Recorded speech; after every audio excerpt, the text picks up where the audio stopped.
C'est à Alixan, près de Valence, dans la Drôme, à l'écoparc Rovaltain Valence TGV, que la Fédération régionale des travaux publics Rhône-Alpes organisait le 15 mai dernier son deuxième grand débat en Rhône-Alpes. Dans les locaux de l'INED Rhône-Alpes, les différents acteurs des travaux publics de la Drôme et de l'Isère, mais aussi des élus et des représentants des collectivités territoriales, se sont réunis pour des tables rondes autour du thème « Construisons le futur ». Nous reviendrons avec nos invités sur cette zone du Rovaltain et son exemplarité en termes de développement grâce à la construction d'infrastructures. Nous parlerons aussi à l'inverse des conséquences au niveau du développement économique et de l'emploi de la non-réalisation d'un Center Park à Roibon en Isère. Et puis nous essaierons de comprendre quels ont été les freins rencontrés dans l'accomplissement de ce projet qui traîne depuis plusieurs années. Et puis enfin, nous évoquerons tout l'intérêt de l'entretien du patrimoine et ses possibles méthodes de financement.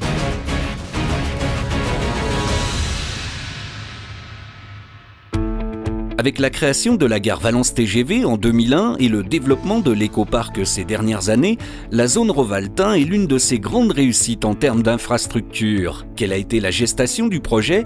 Quels ont été les moteurs du développement économique de cette zone?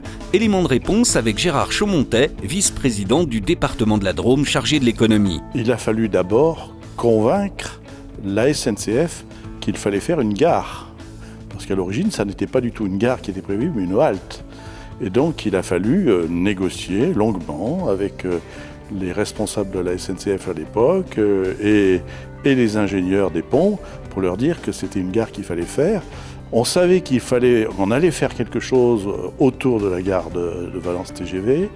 On savait que pour cela, il fallait réserver des espaces. Donc, on s'y est pris très tôt pour acheter, on maîtrise 162 hectares. Mais ensuite, on savait aussi ce qu'on ne voulait pas faire, c'est-à-dire on ne voulait pas déshabiller Pierre pour habiller Paul, c'est-à-dire on ne voulait pas délocaliser les activités qui étaient à quelques kilomètres d'ici, à Valence ou à Romans. Et on voulait un projet qui soit original, c'est-à-dire qui n'existe pas en France ou en Europe. Et ce sur quoi aussi on ne peut être fier, c'est qu'on a réussi à faire adhérer à notre projet les élus de territoires qui ne sont pas de chez nous. Et en particulier, on a obtenu l'adhésion non seulement du département de la Drôme, mais aussi de la région Rhône-Alpes, qui a convenu qu'il fallait, sur Rovaltain, c'était une opportunité pour rééquilibrer en quelque sorte le développement de Rhône-Alpes sur le sud de Rhône-Alpes, c'est-à-dire sur la Drôme et sur l'Ardèche. Sur Rovaltain, sont installées 102 entreprises et 1617 emplois. Et on a réussi à faire installer des entreprises qui, sans doute, n'auraient pas pu s'installer ailleurs en Drôme ou en Ardèche.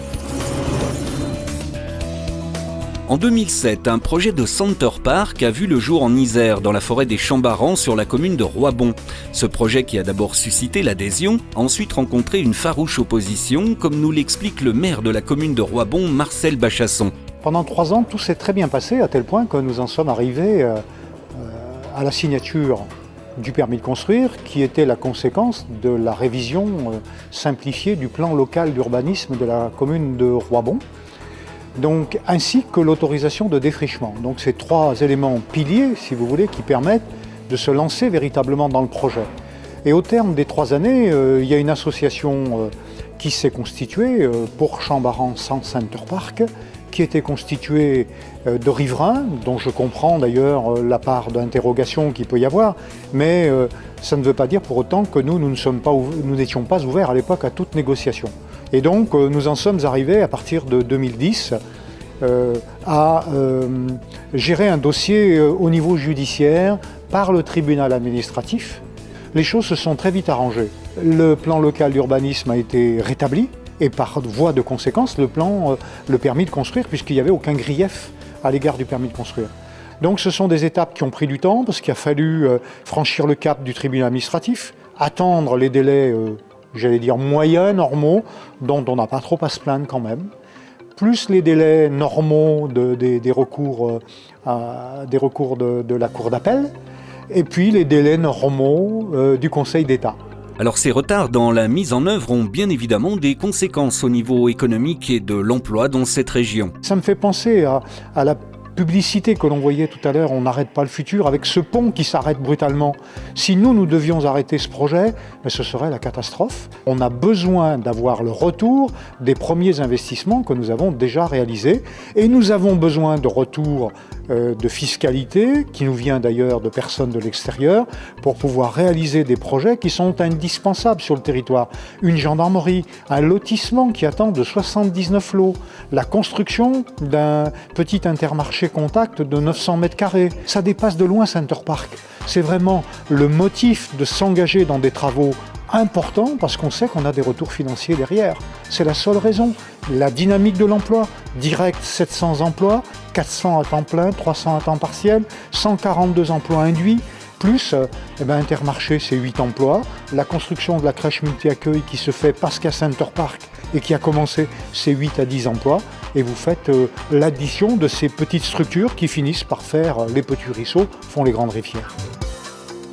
Alors au vu des oppositions rencontrées sur ce dossier, il était intéressant d'analyser les freins possibles à l'accomplissement des projets et de comprendre comment les éviter. Nous avons posé la question à Luc Pequet, ethnologue et enseignant à l'École nationale supérieure d'architecture de Saint-Étienne. Les freins, il y en a toujours, il y en a partout. Ce qu'on peut dire du point de vue des sciences sociales, je dirais, c'est que une manière de les éviter, c'est de s'en occuper, c'est de les désamorcer avant même qu'ils arrivent, c'est-à-dire de concerter très tôt, à l'aube même du projet, de commencer à voir quels sont les interlocuteurs, quelles sont les parties prenantes, quels sont les éventuels intervenants et de les investir dans les projets, ce qui peut obliger à modifier en partie le projet initial, mais du coup qui permet sa réalisation.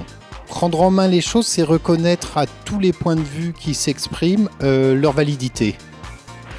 À partir de là, c'est déjà une manière de désamorcer une confrontation qui est pas forcément constructive. Et avoir la démarche d'associer l'autre et de se dire oui, même si les minoritaires, son point de vue a de l'importance, et donc je lui donne la parole et il a des propositions à faire, c'est déjà enlever une partie du frein. Parmi les sujets abordés également lors de ce grand débat, l'entretien du patrimoine et notamment l'importance de l'entretien des réseaux de distribution d'eau, comme nous l'explique Annie Pollard-Boulogne, présidente du syndicat des eaux Ouvesper. L'entretien du patrimoine est pour le moins essentiel dans le fonctionnement du service, parce que si on veut développer un service de qualité, c'est vrai qu'on doit se préoccuper en permanence de comment on dessert nos abonnés. Dans le cadre du Grenelle 2 de l'environnement, il y a une obligation pour les services d'eau et pour les collectivités de faire un inventaire de leur patrimoine et d'en rendre compte dans un schéma qui doit être aux normes et dans les règles définies d'ici la fin 2013. Alors au-delà des aides et des subventions, c'est là que se pose le problème du financement de ces travaux. On a un réel problème de trésorerie qu'il faut qu'on assume, et c'est vrai que là, si on ne trouve pas les banques partenaires pour nous aider dans cette démarche, c'est très difficile. Alors justement, la Fédération avait invité à ce débat des représentants de la Caisse des dépôts et de la Banque postale, qui sont désormais les deux principaux financeurs des collectivités, afin de présenter leur démarche et leur stratégie d'accompagnement.